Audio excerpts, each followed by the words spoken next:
రేపల్లో చాలా ఊర్లు వెళ్ళాను, కానీ ఉమ్మడి గుంటూరు జిల్లా బాపట్లో పుట్టాను నేను.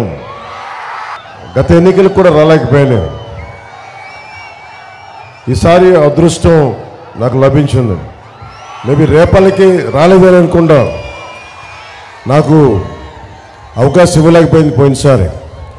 ఇక్కడ రేపల్లిలో ఇంత అద్భుతమైన ప్రేమ, స్వాగతం, గుండెల్లో పెట్టుకొని ఆదరించే అన్నదమ్ములు, దీవించే ఆడపడుచులు, రెండు చేతులతోటి నువ్వు బాగుండాలని ఆశీర్వదించే పెద్దలు, ఇంతమంది ప్రేమని నోచుకున్నందుకు మనస్ఫూర్తిగా మీ అందరికీ పేరు పేరున ప్రతి ఒక్కరికి నా హృదయపూర్వక ధన్యవాదాలు. నేను గత దశాబ్ద కాలంగా ఎన్ని ఒడిదుడుకులు తట్టుకున్నా ఒక పార్టీని నడపగలుగుతున్నానంటే సమరానికి సిద్ధమైన వీరులు, యుద్ధానికి జంకని యోధులు, జన సైనికులు. అంటే ఈ రోజున పవన్ కళ్యాణ్ బయటకు వచ్చి మనకి టీడీపీ నాయకులు, తెలుగుదేశం నాయకులు వచ్చి మద్దతు తెలపగలిగానంటే నాకు అండగా ఉన్న జన సైనికులు లేకపోతే నేను ఎంత ధైర్యం ఉన్నా కానీ ఒక్కడనే. మీరు రోడ్ల మీదకి రాకపోతే, మీ ధైర్యాన్ని చూపించకపోతే నిజంగా ఏమి చేయలేం. అలాగే వీర మహిళలకు కూడా ప్రత్యేకించిన ధన్యవాదాలు. అంటే ఎన్నో సందర్భాల్లో నిజంగా యువత రోడ్ల మీదకి వస్తే 151 ఎమ్మెల్యేలుండి 30 మంది ఎంపీలుండి గుండాగర్దీ చేసే ప్రభుత్వం, అరాచకం చేసే ప్రభుత్వం, దాడులు దోపిడీలు చేసే ప్రభుత్వం, పేకాటలు నడిపే ప్రభుత్వం, యువతకు ఉపాధి అవకాశాలు ఇవ్వని ప్రభుత్వం, కనీసం సాగునీటి అవసరాలు తీర్చని ప్రభుత్వం, ఇవన్నిటిని తట్టుకొని నిలబడగలిగాను. నేను తెలుగుదేశం పార్టీకి అండగా ఉండగలిగానంటే మబ్బుల్లో పరిగెత్తే పిడుగులు లాంటి మా జన సైనికులకి, కథం తొక్కే వీర మహిళలకి, మీ అందరికీ 2 చేతులెత్తి నేను నమస్కారం తెలియజేస్తున్నాను. ఒకసారి నిజంగా ప్రభావం అయ్యే యువత ముందుకొస్తే ఎలాంటి అరాచకాలైనా మనకి అడ్డుకోవచ్చు అనేది మీరే నిదర్శనం. సో మీ అందరికీ ఎందుకు నేను చాలాసార్లు ఇంటర్వ్యూస్లో మధ్యన మాట్లాడుతూ ఉన్నాను. అందరూ అడుగుతున్నారు, రాజీవ్ సర్దేశాయ్ దగ్గర నుంచి ఈ నేషనల్ ఛానల్స్ అంతా అడుగుతున్నారు, మీరు ఎందుకు ఓడిపోయినా బలంగా ఉన్నారు, ఎందుకు నిలబడ్డారు అంటే, నేను చాలా మా నాన్న ఇక్కడ మంగళగిరిలో దగ్గర నుంచి పొన్నూరు, బాపట్ల ఇలాంటి ప్రాంతాల్లో ఒక కానిస్టేబుల్గా పనిచేసిన వ్యక్తి. సో నాకు సగటు మనిషి మీద ఉన్న కష్టాలు తెలుసు. నాకు అన్నిటికంటే కూడా మన కాళ్ళ మీద మనం నిలబడగటానికి అవకాశాల కోసం ఎదురు చూస్తూ ఉంటాం. సెల్ఫ్ రెస్పెక్ట్ కోసం, ఆత్మగౌరవం కోసం తపన పడుతూ ఉంటాం. మనకు ఎవరికి ఇంకొక డబ్బు అవసరం లేదు, కానీ మనం మన ఆత్మగౌరవాన్ని దెబ్బతీస్తూ ఉంటే ఎదురు తిరగాలనిపిస్తుంది, రకరకాలుగా పోరాటాలు చేయాలనిపిస్తుంది. సో సగటు మనిషి కోపం, ఆవేదనని అర్థం చేసుకున్నవాడిని. అందుకనే దశాబ్దం ఏమాత్రం ఎన్ని ఓటములు దెబ్బలు తిన్నా నేను ఒకటే అనుకున్నా, ఒక విగ్రహాన్ని చెక్కేటప్పుడు ప్రతి దెబ్బ ఒక అనవసరమైన ముక్కను తీసి ఒక అందమైన శిలాకృతి ఎలా వస్తుందో, జనసేన తీసుకున్న ప్రతి ఓటమి దెబ్బ అనవసరమైన ముక్కని తీసేసి ఒక అందమైన, ఒక పోరాటంతో కత్తి పట్టుకున్న ఒక జన సైనికుడు, కత్తి పట్టుకున్న ఒక వీర మహిళ లాంటి ఒక అందమైన ఆకృతి కనిపించింది. సో ఈ రోజున జనసేన ఎంత బలపడింది అంటే 5 కోట్ల మందికి ధైర్యానికి, రాష్ట్రానికి ధైర్యం నూరిపోతుంది. అలాంటి జన సైనికులు, జనసేన పార్టీ మద్దతుదారులకి, జన సైనికులకి, మీ అందరికీ ఎన్ని కృతజ్ఞతలు, ఎన్ని చేతులెత్తి నమస్కారాలు చెప్పినా నా కృతజ్ఞత తీరట్లా. విద్య ఏ రాష్ట్రానికైనా ఏం కావాలి, ఏ నేలకైనా ఏదైనా ఏం కావాలి, విద్య, వైద్యం, ఉపాధి, సాగునీరు, తాగునీరు, లా అండ్ ఆర్డర్. విద్య ఉంది మనకి. 7,300 పైచిలకు ఎయిడెడ్ స్కూల్స్ మూసేశారు. 60,000 పైగా చిన్నపిల్లలు 5 ఏళ్ల వయసు నుంచి 18 ఏళ్ల వయసున పిల్లలు చనిపోయారు. ఈ ప్రభుత్వం పట్టించుకోలే. అలాగే మెగా ఏదైనా చదువులు చెప్దామంటే కూర్చొని ఫీజు రీయింబర్స్మెంట్లు ఇవ్వలేదు. ఇలా ఏది తీసుకున్న విద్యకి చాలా అన్యాయం చేసింది. అందుకనే మనకి కూటమి ప్రభుత్వం రాగానే విద్యకి పెద్దపీట వేస్తాం. ఫీజు రీయింబర్స్మెంట్లు కానీ ఉచిత విద్యలు కానీ ప్రతి విద్యార్థికి మనకి దాదాపు 15,000 రూపాయలు ఎంతమంది బిడ్డలున్నా ఆ బిడ్డలకి అందించేలాగా మనం ఒక మేనిఫెస్టోలో పొందుపరిచాం. మీకు నిలబడతాం. అలాగే ఎయిడెడ్ స్కూల్స్ ఏవైతే క్లోజ్ చేశారో, ఏవైతే విచిత్రంగా కలిపేశారో స్కూల్స్ని, ఎస్సీ బీసీ స్కూల్స్ వారికి ఎక్కువ ఉపయోగపడే స్కూల్స్ని మూసేశారు. వాటిని తిరిగి తెరిపించే బాధ్యత, మళ్ళీ దానికి కూర్చొని మళ్ళీ ఆలోచించే బాధ్యత కుటుంబ ప్రభుత్వం తీసుకుంటుంది. ఉపాధి మెగా డిఎస్సి నోటిఫికేషన్లు ఈరోజు దాకా విడుదల చేయలేం. 18,000కు పైగా పోస్టులు ఉన్నాయి. ఒక ఉద్యోగం ఇవ్వాల, ఒక పోలీస్ కానిస్టేబుల్ ఉద్యోగాలు ఇవ్వాల. మలమలమలాడుతూ ఉన్నారు. చదువులు అయిపోయినాయి. నిజంగా కనుక మీరు ఆలోచించి కనుక ఆ రోజున నమ్మకుండా కనుక ఓటు మనకి ఆ రోజున వైసీపీకి వేయకుండా కానీ ఉండే పరిస్థితి ఇంకోలా ఉండేది. కానీ ఒకందుకు మంచిదే అయింది. ఒకసారి ఒక్క ఛాన్స్ తండ్రి లేని బిడ్డనని చెప్పి వచ్చిన వ్యక్తి ఎంత ద్రోహం చేయగలడో రాష్ట్రానికి మీకు అర్థమైంది. అలాగే ఉపాధి, వైద్యం రాగానే కూటమి ప్రభుత్వం ఒకటని నేను చంద్రబాబు గారు మాట్లాడుకున్నప్పుడు ఒకటే చెప్పుకున్నాం. ఉపాధికి రాగానే మెగా డిఎస్సి నోటిఫికేషన్ విడుదల చేస్తాం. ప్రతి సంవత్సరం కనీసం 5 సంవత్సరాల్లో 20 లక్షల ఉద్యోగాలు ఉపాధి కల్పించాలి. 4 లక్షల మంది యువతకి సంవత్సరానికి 4 లక్షల మంది చొప్పున యువతకి ఉపాధి అవకాశాలు కల్పించాలి అని చెప్పి బాధ్యత తీసుకున్నాం. ఉపాధి అవకాశాలు లభించాలంటే పరిశ్రమలు రావాలి, పెట్టుబడులు రావాలి. దానికి బలమైన స్థిరమైన రాజకీయ వాతావరణం ఉంటే తప్ప మనకి పెట్టుబడులు రావు. మీరే చెప్పండి, ఇక్కడ మనం రోజు కొట్టుకుంటా ఉంటే ఇక్కడ బిజినెస్లు ఎవరు చేస్తారు? ఎవరు షాపులకు వస్తారు? ఆ గోల్డ్ మెడల్ షాపే ఉంది, అక్కడ ఎలక్ట్రానిక్ షాపే ఉంది, అక్కడ ఎవరు వస్తారు బయటికి మనం రోజు కొట్టుకుంటా ఉంటే? అందుకని పొలిటికల్ స్టెబిలిటీ, రాజకీయ స్థిరత్వం చాలా చాలా అవసరం. అందుకే లోక్ నాయక్ జయప్రకాష్ నారాయణ గారి స్ఫూర్తితోటి ఎమర్జెన్సీ కోసం ఆయన ఎలా అయితే పోరాటం చేశారో అన్ని పార్టీలు కలిసి రావాలి, వైసీపీ వ్యతిరేక ఓటు చీలనివ్వనని చెప్పి ఇప్పటం గ్రామంలో 2021 మార్చి 14న చెప్తే ఆ మాటకి పర్యవసానం, ఆ మాటకి జవాబే ఈ రోజున మీ ముందుకు వచ్చి అందరం భారతీయ జనతా పార్టీ, తెలుగుదేశం, జనసేన అన్ని కలిపి వచ్చినాయి. ఆ రోజు అందరూ అడిగారు ఎలా సాధ్యపడుతుందని. మనసుంటే మార్గం ఉంటుంది. ఈ నేల మీద పిచ్చి మమకారం ప్రజల మీద కాపాడుకోవాలి అని ఒక ఆకాంక్ష ఉంటే అన్నీ జరుగుతాయి. మనం జరిపించాం. అలాగే సాగునీరు, మనకి సాగునీరు ఇందాక వస్తూ ఉంటే దాంట్లో కాలువల్లో అసలు మొత్తం నానా చెత్తారం పడిపోయింది, నానా చెత్తా చెదారం, పూడికలు తీయలేదు, నా కంటికి కనిపిస్తూ ఉంది. అలాగే మనకి రేపల నియోజకవర్గ పరిధిలో 150,000 ఎకరాల్లో వరి సాగు చేస్తున్నా 3 ఏళ్లుగా కాలువలకు మరమ్మతులు లేవు, పూడికలు లేవు అని చూస్తూ ఉంటే నా కళ్ళ ముందే కనిపిస్తూ ఉంది. గుర్రపు డెక్కు ఉంది, నానా చెత్త, ప్లాస్టిక్, చెత్త చెదారం అన్నీ పడిపోయి ఉన్నాయి. ఇంతమంది ఇరిగేషన్ శాఖ ఉంది, పూడికలు కూడా తీయలేకపోయారు. ప్రాజెక్టులు పక్కన పెట్టండి, పోలవరం పక్కన పెట్టండి, పట్టుసీమ ప్రాజెక్టులు పక్కన పెట్టండి, పూడికలు కూడా తీయని ప్రభుత్వం ఇది. మరి ఎక్కడి నుంచి పెట్టి మనకి వరి దిగుబడి తగ్గదా? తెలంగాణకి ఒకవైపు వరి దిగుబడి పెరిగిపోతూ ఉంటే మనకి దాదాపు ఆంధ్రప్రదేశ్లో 10 లక్షల పైగా వరి దిగుబడి తగ్గిపోయింది. కనీసం పూడికలు కూడా తీయలేని ప్రభుత్వం. పేకాటలు క్లబ్లు నడపడానికైనా హుషారు ఉంది, కానీ కనీసం మన కాలువల్లో పూడికలు తీయలేరు. రైతు కన్నీరు ఎవరు తుడుస్తారు? రైతు బాధని మొన్న ఒక కవితా రూపంలో చెప్పాను, శేషేంద్ర గారిది. భూములు ఎందుకు దున్నుతున్నానో తెలియదు, డ్యాములు ఎందుకు కడుతున్నానో తెలియదు, నా బతుకొక సున్నా కానీ నడుస్తున్నాను. ఎంత బాధాకరం. 3,000 మంది కౌలు రైతులు చనిపోయారు. 3,000 కౌలు రైతులు చనిపోతే నాకు బాధ కలిగి ఏ విధంగా సహాయం చేయాలంటే ఒక పేపర్ స్టేట్మెంట్, పొలిటికల్ స్టేట్మెంట్ ఇస్తే సరిపోదు.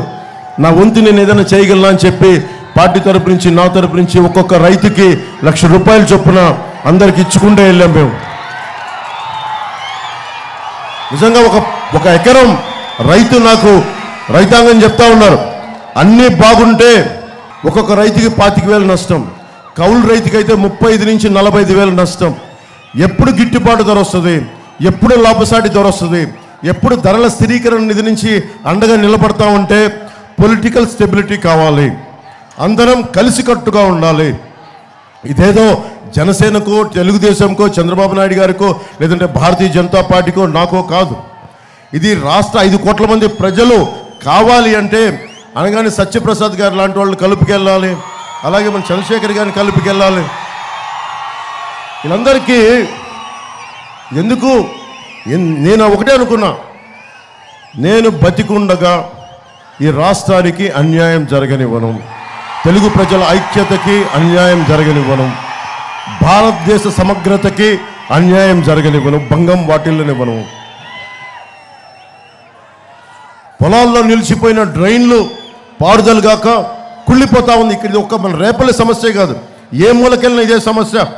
మనకి ముఖ్యంగా అరవల్లి, ఉప్పూడి పరిసరాల డ్రైన్లు, వాటిని మీరు చూడండి, అక్కడ వెళ్ళి చూస్తే గుర్రపు డెక్క, నాచు, ప్లాస్టిక్, రకరకాల నానా వ్యర్థాలతో నిండిపోయింది. ఎవరు బాధ్యత తీసుకుంటారు?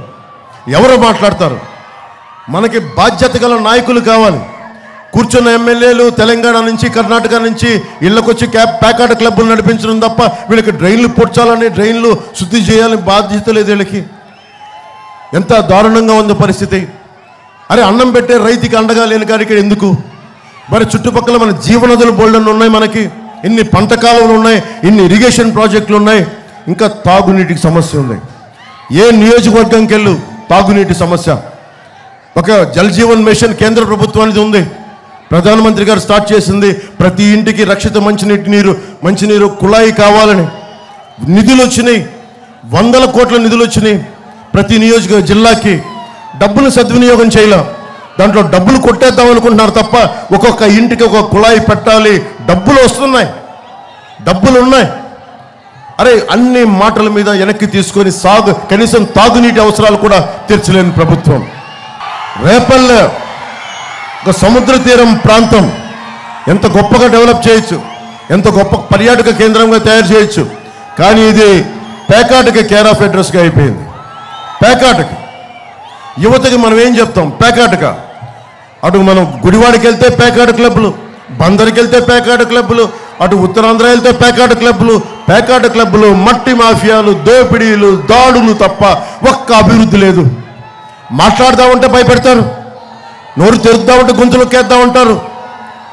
అరే, బలంగా అంటే అందరిని మనకి విచ్ఛిన్నం చేద్దామని. మనం భయపడితే సమాజంలో అభివృద్ధి రాదు. నేను మీకు ధైర్యం ఇవ్వడానికి వచ్చాను. మీ ప్రాణానికి నా ప్రాణం అడ్డు. అభివృద్ధి జరగాలి. ఇప్పుడు వాగు పుడికలు తీయకపోతే మన సముద్రంలోకి వెళ్ళాల్సిన నీళ్లు పంట పొలాల వైపు వచ్చి కుళ్ళిపోతూ ఉన్నాయి. దీని గురించి మాట్లాడేవాడెవడు లేడు. మనకి ఏషియన్ డెవలప్మెంట్ బ్యాంక్ దాదాపు 55 కోట్ల రూపాయలు శాంక్షన్ చేసింది మన తాగునీటికి, ముఖ్యంగా మన రేపల్లి మున్సిపాలిటీకి. దానికి పక్కనున్న పట్టిసీమ ప్రాజెక్టు నిర్వీర్యం చేయడం వల్ల ఆ పని ముందుకెళ్ళనివ్వట్ల. అలాగే మనం కూర్చోబెట్టి స్వభావం రీత్యా ఇది ఇసుక నేల, డ్రైనేజ్ మురికి నీరు బయటికి రావడం వల్ల అస్తవ్యస్తంగా అయిపోద్ది. దీని గురించి మాట్లాడేవాడెవడు? పేకాట క్లబ్ల మీద ఉన్న జోరు హుషారు ప్రజా సమస్యల మీద, తాగునీటి సమస్యల మీద లేదు. ఇందాక చెప్పినట్టుగా land titling act, land grabbing act, అది జగన్ ల్యాండ్ గ్రాబింగ్ యాక్ట్. అది ముందేం చేశాడు? వీళ్ళ ఇంట్లో ఉన్నది, వీళ్ళ కుటుంబంలో కూడా ఈ పక్కన పడే ఆస్తులను దోచుకోవడం మీద ఉన్న పిచ్చి వీళ్ళకి. పాపం మనకి రైల్వే కోడూరులో కూడా వెంకట నరసయ్య గారు అని చెప్పి వెరైటీస్ మైన ఆయన గుర్తించారు. వాళ్ళ తాతగారి సమయంలో, జగన్ తాతగారి సమయంలో అక్కడికి వెళ్ళి ఆయన్ని మనుషులను పెట్టుకుంటే కొద్ది రోజుల తర్వాత ఆయన అకస్మాత్తుగా చనిపోయారు. కొన్ని సంవత్సరాల తర్వాత ఆ వెరైటీస్ మనులు వీళ్ళైనాయి. వీళ్ళు ఎప్పుడు కూడా మీరు వైఎస్ జగన్ గురించి ఆలోచించాల్సిందే, మన రైతాంగం ముఖ్యంగా ఆలోచించాలి. వాళ్ళు ఎప్పుడు భూమిలో ఒక గుప్పిడి గింజలు తీసి భూమిలో చల్లే అలవాట్లేదు వీళ్ళకి. ఒక పట్టెడు గింజలు తీసి భూమి మీద చల్లే అలవాటు, దాని నుంచి పైరు తీసే అలవాటు లేదు. భూమిని తవ్వే అలవాటు తప్ప భూమిలో విత్తనాలు జల్లి పంట పైరుని పైకి తీసుకొచ్చే అలవాటు లేదు వీళ్ళకి. వీళ్ళకి భూముల్ని తవ్వటం, ఖనిజాలని తీయటం, గనుల్ని దోచేయడం తప్ప నిజంగా ఒక పట్టెడు గుప్పెడి గింజలు భూమి మీద వేస్తే పచ్చని పైరైతే దాన్ని ఎంత కాపాడుకోవాలి, ఎంత శ్రద్ధగా తీసుకోవాలి. మన చేతిలో ఒక ముద్ద అన్నం తింటున్నామంటే రైతు పడ్డ కష్టం, రైతు పడే కార్చే కన్నీరు ఇవన్నీ తెలియాలంటే గనుల్ని మనకి భూమిని మనకి ఛేదించేవాడికి రైతు తాలూకు కష్టం ఎప్పటికీ అర్థం కాదు. నిజంగా ఇది రైతు ఆలోచించాలి. స్వభావం ఎలా ఉంటుందంటే కష్టం ఉన్నోడికే కష్టం తెలుస్తుంది. బిడ్డలున్న తండ్రికే ఇంకొక బిడ్డ కష్టం తెలుస్తుంది. మనకి అమర్నాథ్ గౌడ్ చనిపోతే అక్కను రక్షించకుండా అమర్నాథ్ గౌడ్ బాధ ఎవరికి తెలుస్తుంది? బిడ్డను కోల్పోయిన తండ్రికి తెలుస్తుంది, బిడ్డలున్న తండ్రికి తెలుస్తుంది, ఆడబిడ్డలున్న తల్లిదండ్రులకు తెలుస్తుంది. జగన్ మొన్న చెప్తా ఉన్నాను, తెనాల్లో ఇంత పెద్ద గులకరాయి, చిన్న గులకరాయి పడితే ఇంత పెద్ద కూర్చొని డ్రామా వేసాం. నేనేం చెప్పాను ఇందాక?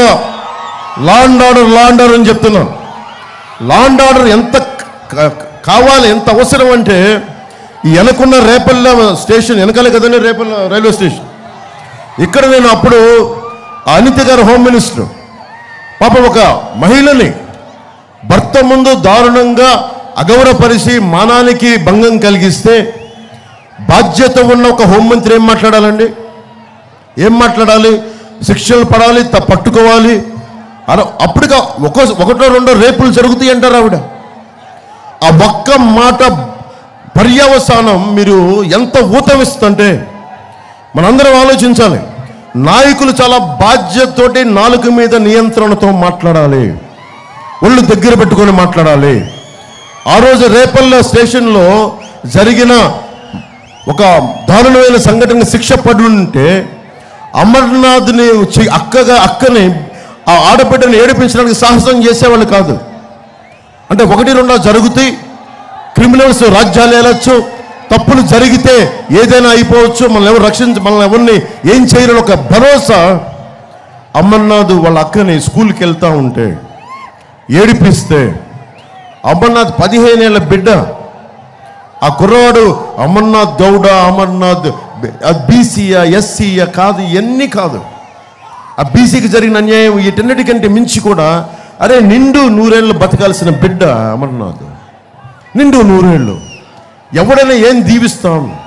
నిండు 100 ఏళ్ళు చల్లగా బతుకున్నానని అంటాం, కానీ నువ్వు అర్ధాంతరంగా చనిపోవని ఎవరిని కోరుకోం. అలాంటి బిడ్డ ఎందుకు చనిపోయాడు? చంపేశారు.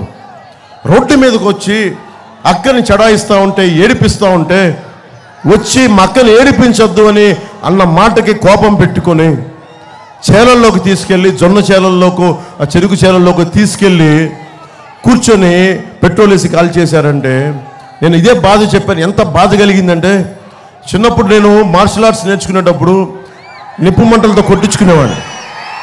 క్షమించాలి చప్పట్లు కాదు అంటే వినండి, నిప్పులతోటి మంటలతోటి కొట్టించుకునేవాడిని. ఈపు మీద, ఒంటి మీద కొట్టించుకుంటే ఒళ్ళు కాలిపోయేది.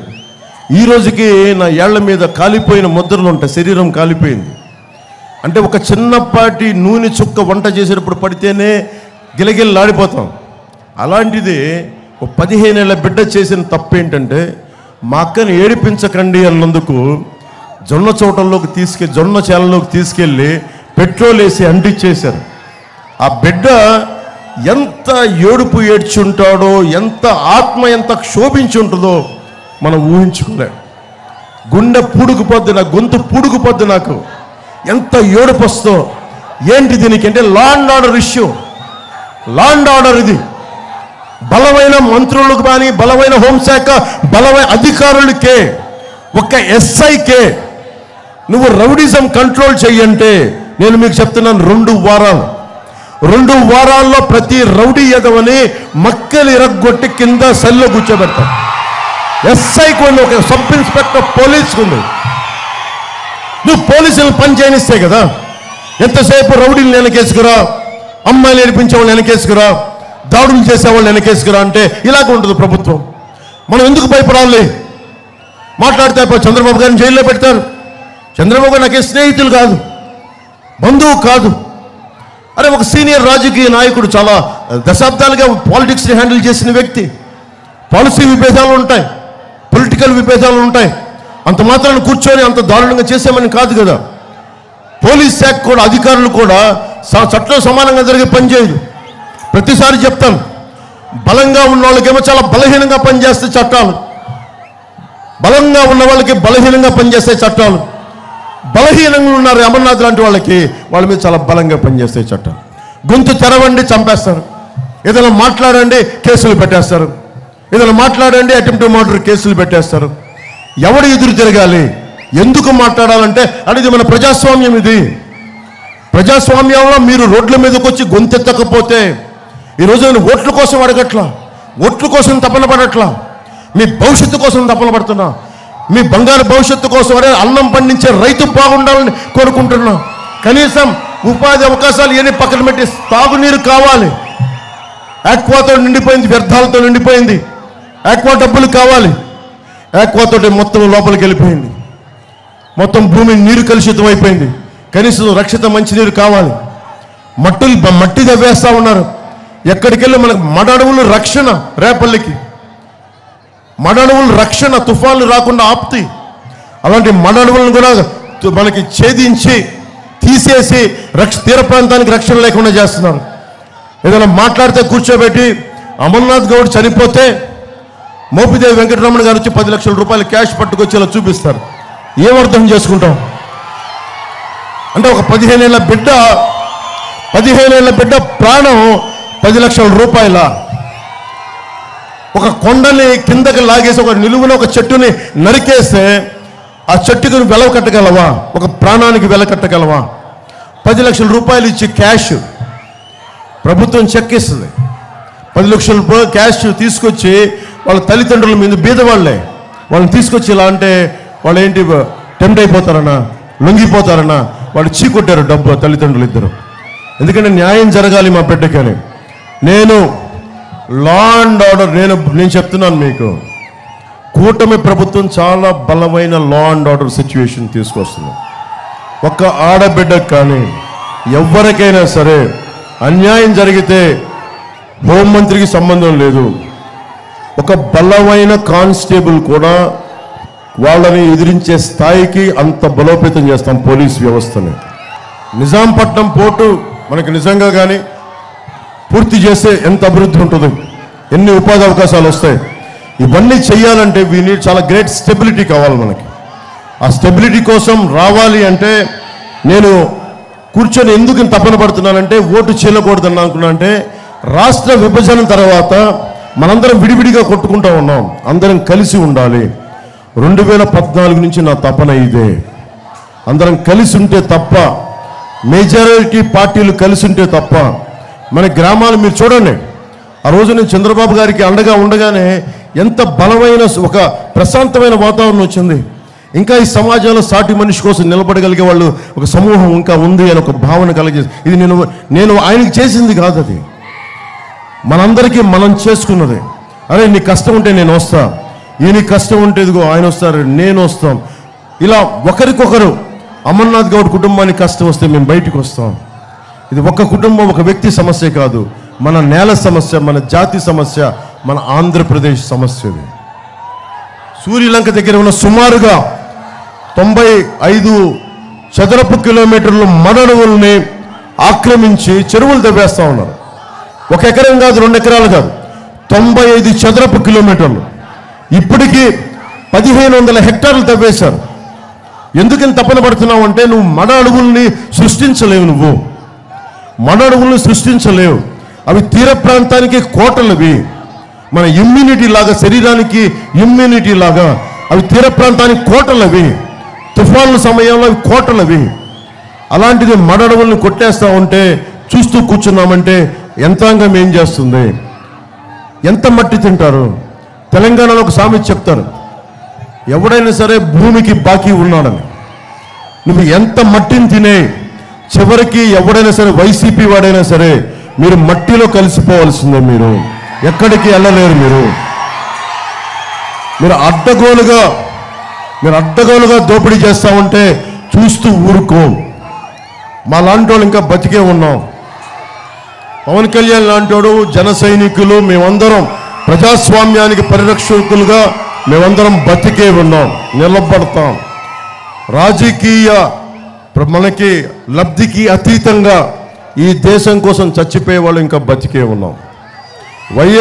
మనకి వైఎస్ జగన్ గుర్తుపెట్టుకోవాలి, వైసీపీ నాయకులు గుర్తుపెట్టుకోవాలి.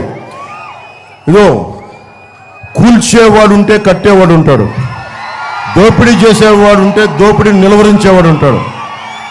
అడ్డగోలుగా మీరు దాడులు చేస్తూ ఉంటే తిరగబడేవాడు ఉంటాడు. గుర్తుపెట్టుకోవాలి. కాలం అందరికీ అన్ని అవకాశాలు ఇస్తుంది. ఇప్పుడు దాకా మీరు 5 సంవత్సరాలు ఇచ్చారు, సంతోషం. జగన్ ఒకటే అడిగాడు, ఒక ఛాన్స్ ఇమ్మన్నారు. ఒక్క ఛాన్స్ ఇంటే ఏం చేశాడు? మీకు సాగునీరు ఇవ్వాలా, తాగునీరు ఇవ్వాలా, కాలువల్లో పుడికలు తీయాలా, మెగా డిఎస్సి ఇవ్వాలా, ఏ ఒక్కటి ఇవ్వాలా. ఉన్న స్కూల్స్ తీసేశాడు, మనకి ఫీజు రీయింబర్స్మెంట్లు సరిగ్గా చేయాల, అమ్మఒడి అని చెప్పి ఎంతమంది బిడ్డలు ఉంటే అంతమంది బిడ్డలు ఉన్నాడు, ఒక్క బిడ్డకు మించి ఇవ్వట్లా. ఇవన్నీ కాకుండా మేము ఒకటే చెప్పాం, మీరు మేనిఫెస్టో చూడండి. అందరూ యువతంతా ఉన్నారు, మహిళలు ఉన్నారు, పెద్దలు ఉన్నారు. మీ కూటమి మేనిఫెస్టో చూడండి. మేము బాధ్యత తీసుకుంటాం, జవాబుదారీతని వహిస్తాం. దివ్యాంగులను కూడా బెదిరిస్తాం. దివ్యాంగులు కూడా బెదిరిస్తున్నారు వీళ్ళు. మనం దివ్యాంగులకు ఇప్పుడు ఇచ్చే 3,000 కాకుండా 6,000 రూపాయలు దివ్యాంగులకు ఇస్తున్నాం. అలాగే వృద్ధాప్య పెన్షన్ 4,000 రూపాయలు చేస్తున్నాం. అలాగే మహిళలకు ఉచితంగా 3 గ్యాస్ సిలిండర్లని ఒక కష్టాన్ని ఎంతో కొంత చేదోడు వాదోడుగా ఉండేందుకు 3 గ్యాస్ సిలిండర్లు. అలాగే మెగా డిఎస్సి నోటిఫికేషన్ రాగానే విడుదల చేస్తాం. ముఖ్యంగా రైతుకి సంవత్సరానికి 25,000 రూపాయలు అండగా ఇస్తాం. అలాగే కౌలు రైతుకి గుర్తింపు కార్డులు, సాగునీటి ప్రాజెక్టులన్నీ ముందుగా బాధ్యత పూడికలు తీయించడం. కొత్త ప్రాజెక్టుల కంటే ముందు పూడికలు తీయించి ఆ డ్రైనేజీలని సరిగ్గా సక్రమంగా నిర్వహించి ముందు ఉన్న ఆయకట్టుని కాపాడుకునే విధంగా ముందుకు తీసుకెళ్తాం. Land titling act, land registration act గురించి చెప్తున్నాను.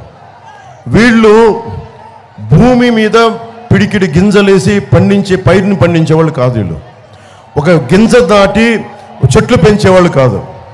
మీరు చూస్తే రైల్వే కోడూరులో పాపం ఎవరో ఏదైనా మాట్లాడారు వైసీపీకేనంటే పచ్చని మామిడి చెట్లు నరికేశారు వీళ్ళు. వైసీపీ వాళ్ళు పచ్చని చెట్లు నరికేయడం అలవాటు వీళ్ళకి. ఒక సాగునీరు తాగునీరు కాదు, వీళ్ళు పచ్చని చెట్లు కనిపిస్తే దానికి ద్వేషం ఉంటే చెట్టు మీద చూపిస్తారు. అలాంటి వాడికి అధికారం ఇచ్చారు మీరు, వాళ్ళకి నిజంగా లేదు.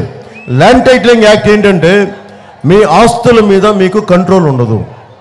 జగన్ చెప్తున్నాడు ఈ మధ్యన మీకు మంచిది అంటాడు. మాట్లాడితే మనం అంబేద్కర్ గారి విగ్రహం పక్కనంతా పెడతాం. మనం ప్రతి గల్లీలో దేనికి పెడతాం? అంబేద్కర్ గారి విగ్రహం దేనికి పెడతాం? చట్టాలకు మించి ఇప్పుడు మనకి బ్యూరోక్రసీ తప్పు చేస్తే, గవర్నమెంట్ ఉద్యోగులు తప్పు చేస్తే ఎక్కడికి వెళ్తాం? కోర్టు పారదర్శకంగా ఉండి కోర్టుకి అట్లీస్ట్ ఒక విన్నవించుకుంటాం.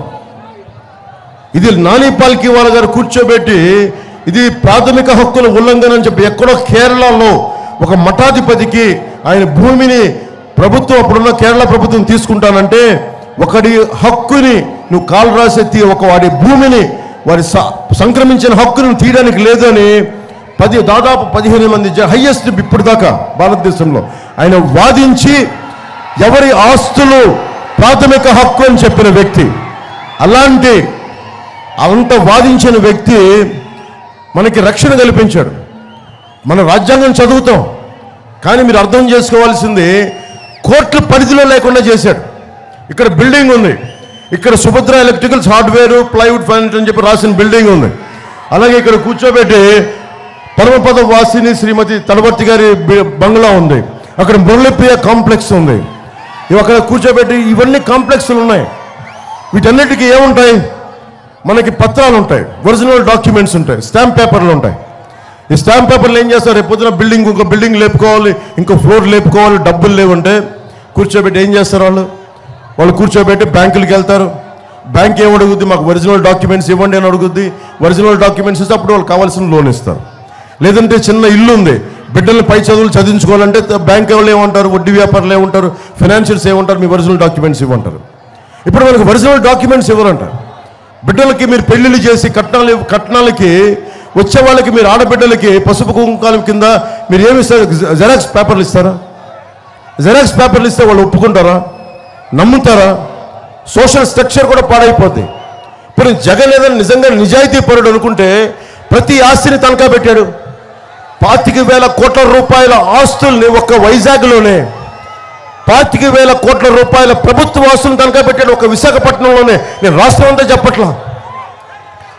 నిన్ను ఎలా నమ్ముతావు? నిన్ను కేంద్ర ప్రభుత్వం ముసాయిదా పంపించింది, ఇది పనిచేస్తుందా లేదా, మంచి చెడు విచారించమని, అంతేగాని అమలు చేయమని కేంద్ర ప్రభుత్వం చెప్పలా.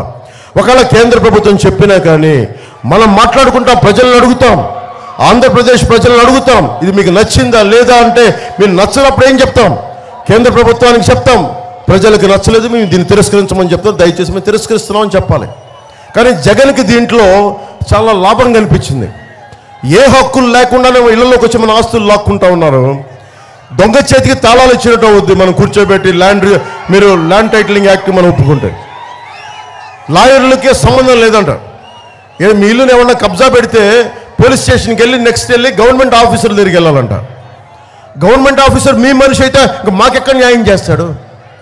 కోర్టుకి వెళ్తే కానీ ఇప్పుడు జిల్లా కోర్టులకు వెళ్ళడానికి లేదు, స్థానిక కోర్టులకు వెళ్ళడానికి లేదు, హైకోర్టుకి వెళ్ళాలంట. మన ఆస్తిని ఎవరన్నా దోచేస్తే హైకోర్టుకి నేనే వెళ్ళడానికి ఆలోచిస్తాను. కర్నూలుకి వెళ్ళాలి, లేదంటే అమరావతికి వెళ్ళాలి. లాయర్ని హైర్ చేయగలమా మనం? ఎక్కడ పెట్టుకోగలం? స్థానిక కోర్టులకి శక్తి లేదు. ఈ బిల్డింగ్ని ఎవరన్నా దోచేస్తే ఇప్పుడు కబ్జా పెడితే మిథున్ రెడ్డి గారు, పెద్దరెడ్డి గారు మనుషులు, లేదంటే మోపిదేవి వెంకటరమణ గారు మనుషులు వచ్చి దాన్ని కబ్జా పెడితే దాన్ని దిక్కు లేదు, ఎవరికి చెప్పుకుంటాం? అందుకని ఇది నేను ఒక జనసేన మద్దతుదారులు, టీడీపీ మద్దతుదారులు, భారతీయ జనతా పార్టీ మద్దతుదారులు, న్యూట్రల్గా ఉండే ప్రజానికి నేను తిరస్కరిస్తున్నాను. నేను వాళ్ళ కోసం చెప్పట్లా, వైసీపీకి ఓటేస్తున్న వాళ్ళకి చెప్తున్నా. మీరు కనుక వైసీపీకి ఓటేస్తే కొరివితో మన తలగొక్కున్నట్టే. మీ ఆస్తుల్ని మీరే గాల్లో దీపం పెట్టేట మీ ఆస్తుల్ని. అందుకని ఒకసారి ఆలోచించి మీరు ఓటేయండి. ఎందుకంటే కూటమి ప్రభుత్వం ఎలాగ వచ్చేస్తుంది. ఎన్ని సీట్ల మెజారిటీతో అనే ప్రశ్న తప్ప, అది 130 అది ఎన్ని సీట్ల మెజారిటీతో అనేది ప్రశ్న తప్ప వేరే ప్రశ్న లేదు. నేను తిరుగుతున్నాను కదా ప్రతి ఊర్లో కూడా ఒకటే చాలా స్పష్టంగా చెప్తున్నారు, వైసీపీ ప్రభుత్వాన్ని కింద నేలమట్టం చేసేయడానికి అందరూ సిద్ధంగా ఉన్నారు. ఎన్నికల 13 రోజు మనకి 13 కోసం సిద్ధంగా ఉన్నారు అంతే. కాకపోతే అది ఎన్ని ఓట్ల మెజారిటీ తోటి కూటమి ప్రభుత్వం వస్తుంది అనేదే ప్రశ్న. కూటమి గెలుస్తుందా లేదా అన్నదే ప్రశ్న కాదు, ఎన్ని సీట్లతోటి మెజారిటీతోటి కూటమి ప్రభుత్వం వస్తుంది అన్నదే. సో దాంట్లో భాగంగా అనగాని సత్యప్రసాద్ గారిని టీడీపీ రేపల్లి నుంచి సైకిల్ గుర్తు మీద ఎమ్మెల్యే అభ్యర్థిగా పోటీ చేస్తున్నారు. తెన్నేటి కృష్ణప్రసాద్ గారు బాపట్ల ఎంపీ క్యాండిడేట్గా చేస్తా ఉన్నారు. నేను ఈరోజు అడుగుతున్నా, ఓట్లు వేయమని మిమ్మల్ని అభ్యర్థిస్తున్నాను, ఆర్థిస్తున్నాను. కానీ నేను బాధ్యత కూడా తీసుకుంటున్నాను. మన రేపల్లి సమస్యలకు కానీ, బాపట్ల సమస్యలకు కానీ, పార్లమెంట్ సమస్యలకు కానీ మీకు కష్టం వచ్చినప్పుడు మన జన సైనికుల ద్వారా, జనసేన నాయకుల ద్వారా మీరు ఒక్క కబురు పంపించినా మేము బాధ్యత తీసుకుంటాం. పూడికలు తీగిపోయినా కూర్చోబెట్టి మన జన సైనికులు, మన జనసేన నాయకులు దీనికి బాధ్యత తీసుకుంటారు. నేను కూడా బాధ్యత తీసుకుంటాను. ఇది చిరంజీవి గారు లాంటి వ్యక్తికే, ఆయన మెగాస్టార్ చిరంజీవి గారికి ఆ ఫోటోలు చూస్తూ ఉన్నా ఒకటి అనిపిస్తూ ఉంది, ఆయనకు కూడా గౌరవం ఇవ్వని వ్యక్తి. ఈ ముఖ్యమంత్రికి పిచ్చి ఏంటంటే అందరూ నమస్కారాలు పెట్టాలి. నమస్కారం ఎందుకు పెడతాం? ఇష్టంతో పెడతాం, గౌరవంతో పెడతాం, భయంతో ఎవడ పెట్టడం. జగన్ అది అర్థం చేసుకోవాలి. ఇది ప్రతి ఒక్కరిని, ఏ హీరో అయినా సరే, ఎవరైనా సరే ఇష్టపడతాం. అంతేగాని ఎవరు కూడా పెద్ద చిన్న ఎవరు కూడా భయపడరు. ఎవరు ఇక్కడ చిన్న ఇబ్బంది పడతారు అంతే. దాన్ని జగన్ అందుకని ఏంటంటే చిరంజీవి గారు లాంటి వ్యక్తినే ఇబ్బంది పెట్టిన వ్యక్తి సగటు మనిషిని ఇంకెంత ఇబ్బంది పెట్టగలడు? ఒక సీనియర్ రాజకీయ దురంధరులు చంద్రబాబు గారిని ఇబ్బంది పెట్టగలిగిన వ్యక్తి సగటు మనిషిని ఎందుకు ఇబ్బంది పెట్టలేడు? అందుకని ఇది మార్పుకి మనం వస్తున్నాం. మార్పు కూటమితోనే సాధ్యం. నేను సైజు తగ్గించుకొని ఓటు శాతం పెరిగినా కానీ ఎందుకు తగ్గించుకున్నామంటే ఈసారి ప్రజలు ఓడిపోకూడదు, ప్రజలకు అండగా నిలబడాలి, యువత ఓడిపోకూడదు అని చెప్పి మనస్ఫూర్తిగా మీ అందరికీ తెలియజేసుకుంటూ, ఆడబిడ్డలకి భరోసా ఇవ్వాలి, వారిని మహిళలకి సాధికారత, వారి కాళ్ళ మీద వాళ్ళు నిలబడగలిగే మనకి డబ్బు, వారి సంపాదన ఉండాలి వాళ్ళ దగ్గర. ఇలాంటి బలమైన మనకి ప్రాజెక్ట్స్తో వస్తూ ఉన్నాం.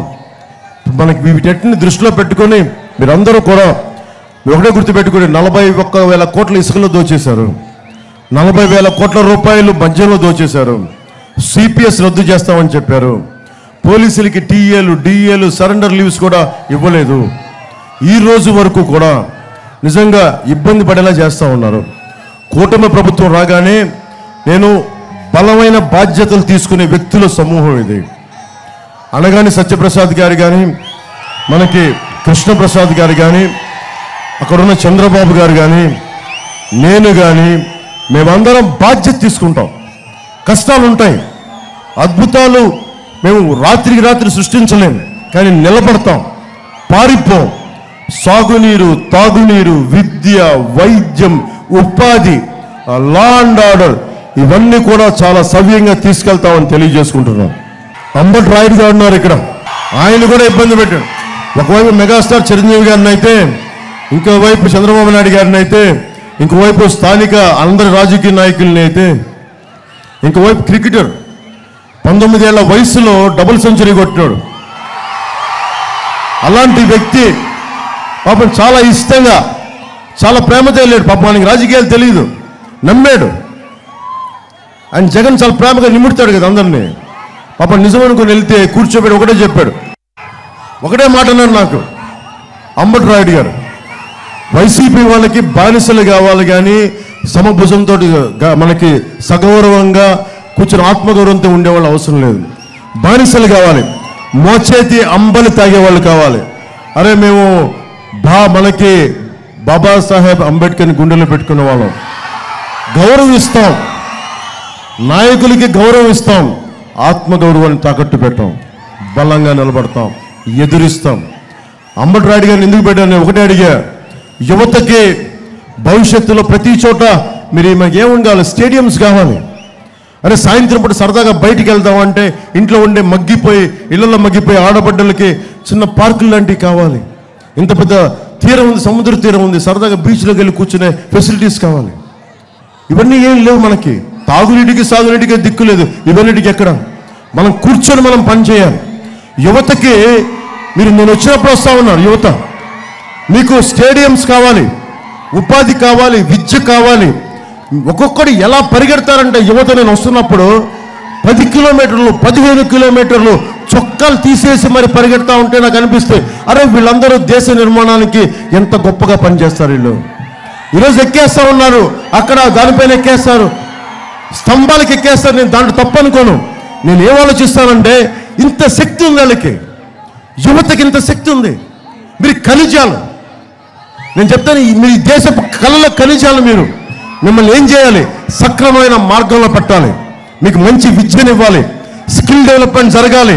అది ముస్లిమా, హిందువా, క్రిస్టియన్నా, నువ్వు కాప, కమ్మ, రెడ్డ, బీసీయా, ఎస్సీయా, ఎస్టీయా కాదు, నువ్వు మనిషివా కాదా, నీకేం నేర్చుకోవాలనుంది, ఏం కావాలనుంది, నువ్వు ఆడబిడ్డవా మగబిడ్డవా కాదు, అమ్మ నీకేం కావాలనుంది, నాన్న నీకేం కావాలనుంది. ఒక ప్రభుత్వం ఒక పెద్దనలా పనిచేయాలి. అలాంటి పెద్దన్న ప్రభుత్వాన్ని స్థాపించడానికే ఈ రోజున కూటమిని ఏర్పాటు చేశాం. కూటమి ప్రభుత్వాన్ని స్థాపిస్తున్నాం, పీఠాన్ని సాధిస్తున్నాం. పీఠం కూటమిదే అని తెలియజేసుకుంటూ నాతో పాటు ఈ సభకి మద్దతు తెలిపిన రేపల్ల ప్రజానీకానికి, అన్నదమ్ములకి, ఆడపడుచులకి, యువతకి, అలాగే నా సోదరుడు నా తమ్ముడు శ్రీ అంబటి రాయుడు గారికి,